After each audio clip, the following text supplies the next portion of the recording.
I remember the exact second the line was crossed. It wasn't loud. It wasn't dramatic. It was delivered the way people deliver truth when they think it's harmless. "We didn't invite you," she said, eyes fixed on the steam curling out of her coffee. "My family thinks you're lesser than my ex. I don't want awkwardness." Lesser. A small word, sharp as a blade when it lands where it's meant to. I didn't react. I didn't blink. I didn't argue. Silence stretched between us like a held breath. She mistook it for acceptance. "Understood," I said. And in that moment, something inside me shut down so cleanly it scared me. The apartment was quiet after that. Too quiet. The kind of quiet that hums in your ears. Morning light slanted across the floor, catching dust motes like witnesses frozen midair. Her dress for the party hung from the closet door, carefully chosen, expensive, approved by a family that had already judged me unworthy of the room. I watched her move through the kitchen, humming, comfortable, certain. She didn't notice how my gaze had changed. People rarely do when they think they've won. I'd spent 2 years making myself useful without making myself visible. I paid the rent when her job fell through. I handled the logistics of her life. Appointments, travel, finances, problems she didn't want to touch. I smoothed things before they ever became storms. I thought that was love. What it really was, I realized, was leverage. She left for the party mid-afternoon. Perfume, a smile, a distracted kiss on my cheek. "I'll be late," she said, already gone. The door clicked shut. That was the sound of the bond snapping. I didn't rage. I didn't cry. I didn't pace. I moved. I packed with surgical calm. Clothes folded, not thrown. Documents slid into a folder I'd prepared months ago without knowing why. My laptop, my hard drives, the external backups she didn't even know existed. I disconnected my accounts from the shared devices, changed passwords, quietly revoked access. I took what was mine. I left what was hers. By the time the sun dipped low, the apartment looked untouched, except for the absence of me. No note, no drama, no warning. Revenge doesn't announce itself. It lets others do the screaming. The first call came 3 hours later. Her name lit up my phone like a flare. I didn't answer. The second call followed immediately, then messages. Confusion first, then irritation, then the sharp edge of panic. I muted the thread and poured myself a drink in the hotel room I'd booked that morning. Same city, different world. I knew the sequence. I'd seen it play out in smaller ways before, when systems failed and she realized she didn't know how to fix them. At the party, she would smile too hard, laugh too loud, check her phone when no one was looking. Her family would notice the distraction and file it away as another flaw. Another point deducted. By the time her mother called me, the confusion had matured into fear. "I don't understand," her mother said, voice tight, polite. "She says you just disappeared." I let the silence work. It always does.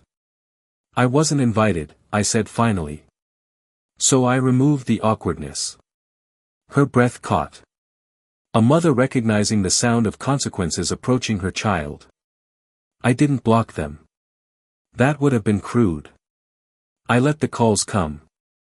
I let the messages stack up unanswered like unpaid debts. Meanwhile, I made moves. The lease was in my name. I transferred it. The utilities auto-drafted from my account, cancelled. The streaming services, the cloud storage, the phone plan I'd added her to when hers lapsed, gone. The joint savings account she'd barely contributed to was separated with documentation so clean it would pass an audit. I forwarded emails, archived photos, closed loops she didn't even know existed. I wasn't taking revenge. I was reclaiming structure. When she finally found me, showed up at the hotel with red eyes and a practice speech, I listened without interrupting. This is extreme, she said. You embarrassed me. I smiled. Not cruelly, accurately. You told me where I stood, I said. I adjusted accordingly. She searched my face for anger. There was none to grab onto. That scared her more than yelling ever could. Her family circled next.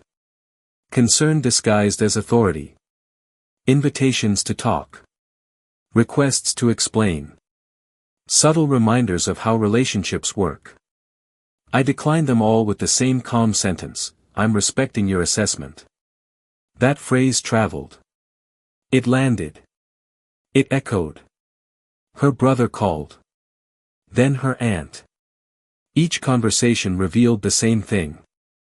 They'd never expected me to leave. They'd expected me to endure, to stay useful, quiet, grateful for proximity. They learned the cost of that assumption, one cancelled safety net at a time. She had to ask her ex for help. The same ex they'd praised. He helped for a price. He always did. I heard about it through mutual friends who couldn't decide whether to be impressed or afraid. I slept well. The final confrontation happened in daylight.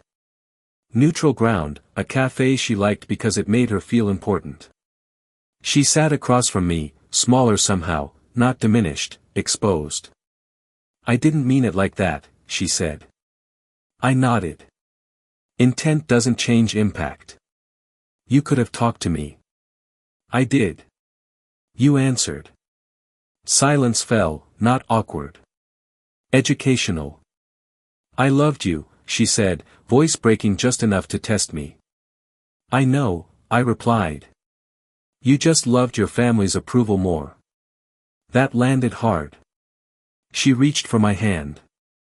I didn't move it away. I simply didn't respond. Power isn't always motion. Sometimes it's stillness. What do you want? She asked. I stood, paid for my coffee, looked down at her like I was finally seeing her clearly. Nothing, I said. That's the point.